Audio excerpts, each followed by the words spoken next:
Payahlah sell me this pen. Tak payah. Bagi produk anda, bagi servis anda, nah kau jual benda ni. Interview tu penting. So bila interview tu penting, kita kena tanya soalan yang betul. Tapi ada satu lagi additional yang anda kena buat. Sebelum interview, kau pergi dulu ikat cili ni. Kau boleh ikat cili, baru kau interview dengan aku. Ada seorang yang buat servis aircon. Okey, jom kau buka aircon ni dulu. Kau boleh buka aircon, baru kau interview dengan aku. Apa sahaja yang anda nak dia buat waktu masuk, anda uji waktu interview. So kalau anda nak dia buat live, sebab yelah muka anda terlampau cantik untuk di live kan. So anda nak orang lain yang tolong buat. Okay fine, apa kita kena buat? Pacak handphone, tekan video. Call live sekarang. Tapi bukan live, record video. Kita nak tengok. Kenapa kita buat benda ni tuan-puan adalah untuk dua benda. Yang pertama kita nak tengok skill dia. Yang kedua kita nak tengok dia punya attitude.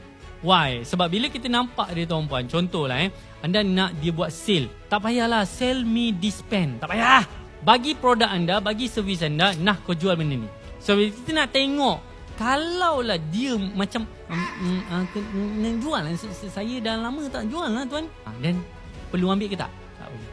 So waktu interview tu kita terus check, terus test.